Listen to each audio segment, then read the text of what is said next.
All right, for our Bible study tonight, I'd like to turn your attention to Nehemiah chapter 3 to begin with.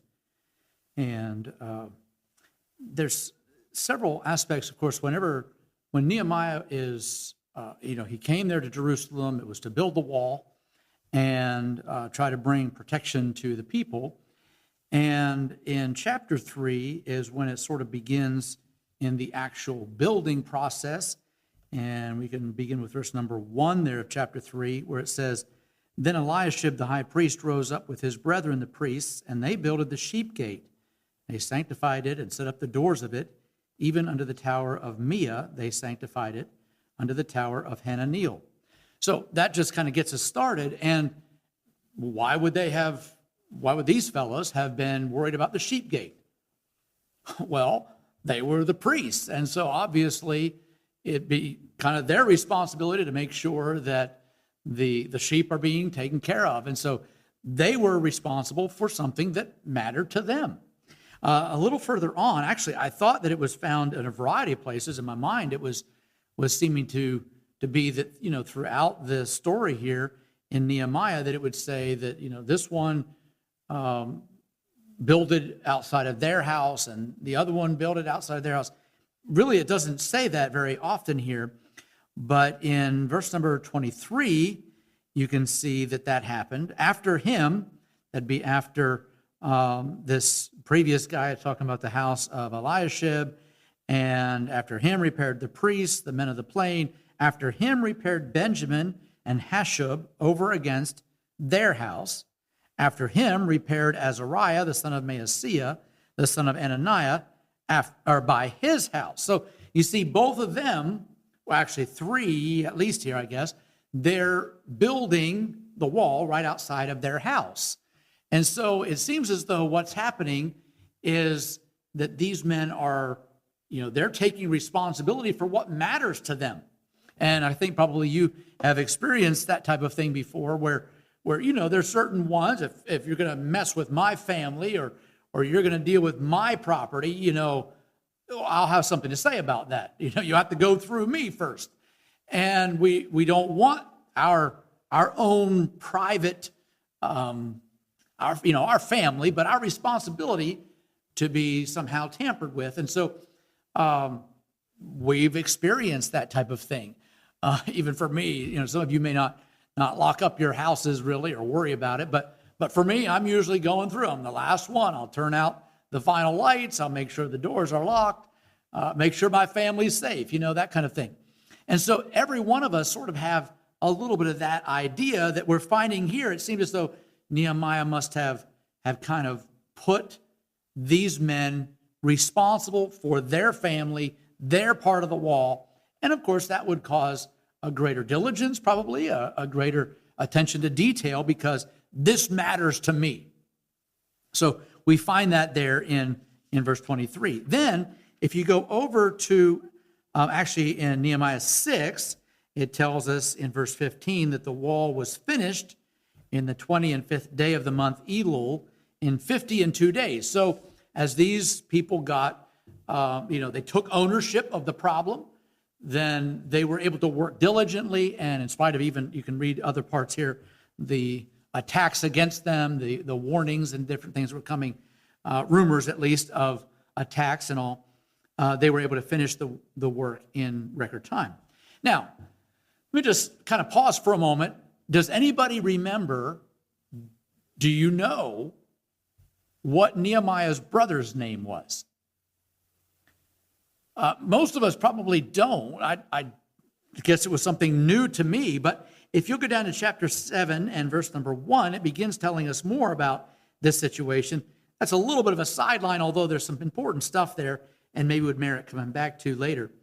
But in verse 1, it says, Now it came to pass when the wall was built, and I had set up the doors, and the porters and the singers and the Levites were appointed, that I gave my brother Hanani and Hananiah, the ruler of the palace, charge over Jerusalem, for he was a faithful man and feared God above many. I like that, don't you?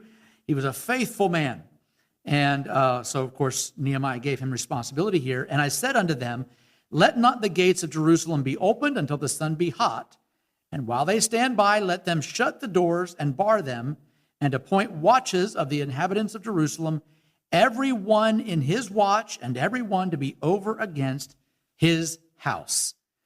And so this evening, I want us just to think about the importance of our own responsibility. Now, this is not just fathers, it's not just men, it's not just parents, it's all of us having the responsibility that God has put before us. We all have some kind of a sphere of influence. We have somebody that we make a difference to. And so we each one have a part to play and a job to fulfill. So you see here in the early days, the walls are broken down. There's common danger all around. It'd be easy for the enemy just to come in there and wipe them out, it would seem. And so in those days, Nehemiah put, again, the priests there at their sheep gate, and this one and this one and this one, they're at their spots. And finally it mentions those three, I guess it was, there in verse 23 of chapter 3. And so they're doing this work right at the very beginning.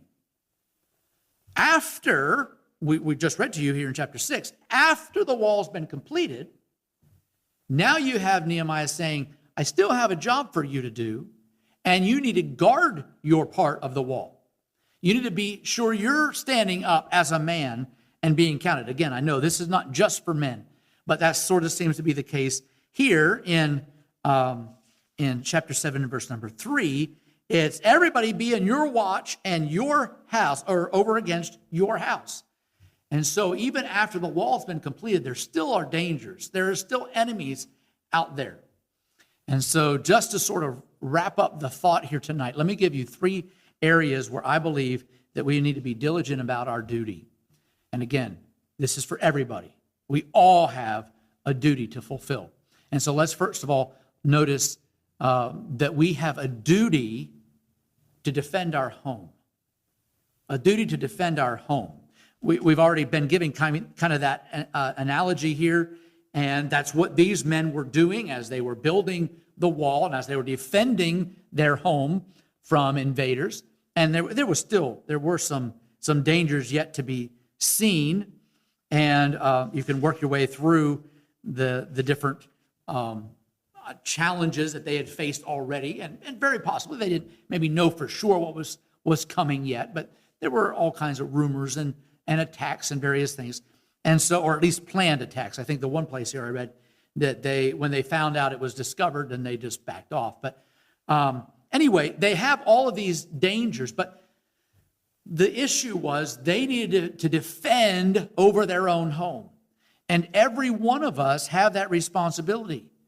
When the enemy is attacking our homes, all around, our homes are falling apart. I say our, in general, those that we know of, people that we care about, the homes have fallen apart. Then things are being destroyed, and the enemy is attacking, and we have a job. Every one of us have a job to defend our home. There's a variety of ways that can be, obviously through prayer, through example, and trying to be the proper testimony that we ought to be, of course, but we need to be doing our part to defend our home. The second thing I noticed with you, and you may think this is a little strange because, well, this is God's responsibility. But I do think that if we think about this correctly, we would also say that we have a duty to defend our honor. Now, I'm not just meaning that we stand up for ourselves and we won't let anybody say anything negative about us. I'm not saying that. I'm talking about honor in the sense of integrity, and we defend who we are. And we've got to be so careful because every one of us is under attack. Yes, some of this maybe you would say, well, that's reputation, and that's part of it. But we need to be sure we're not bringing shame to our church or to our family, to people that we're associated with, and people hear of this problem or that inconsistency in our lives, and we didn't defend our honor, and so it tears things down. And so we have a job to defend our honor and stand up and be counted. Again, yes, as men, but every one of us, that all of us take responsibility and say, I choose to live uprightly and a life of piety and holiness, so that there's, I'm above reproach, blameless, as the scripture refers to it sometimes. And so every one of us need to take that to heart. We need to defend our honor.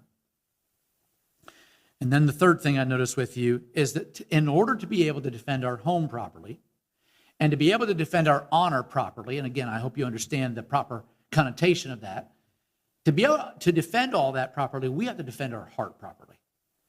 We have to start with us. If we don't, then pretty soon it's going to start impacting our honor, and then it will impact our home, or vice versa. One way or another, it's going to hit both of those areas, and we need to defend our heart. We need to be sure that we're dealing with the inner person, and we're in a right relationship with God, and we've kept the enemy out, and we're trying to make sure to build up ourselves in holiness and righteousness. When the enemy's onslaught comes against us so fiercely, and every one of us are attacked. I'm attacked as your pastor, and I'd appreciate your prayers anytime that you would think about it, because the enemy seems to attack, and even more so probably in our leadership. Even as a pastor, I feel like I have more of a bullseye on me than whenever I wasn't pastoring. And so we need to take this to heart, that our heart needs to be defended, our honor needs to be defended, and then our homes can be defended as well. But we have to start with the heart. And so tonight I just want to urge you, make sure that you are defending your heart. When the enemy would try to come in, even as an angel of light or by sneaky methods, he'll try to somehow attack our heart. And then if he can get our heart to be wavering, before very long, he may get our honor to be tainted and tarnished. And then he can destroy our homes as well. And so tonight, let's allow the Holy Spirit to work through us. Let's stand up and be counted. We started tonight singing Dare to be a Daniel, especially for kind of thinking about Daniel and his birthday. But I want us to recognize that we need to stand up and have the courage to defend our homes and our honor and our heart.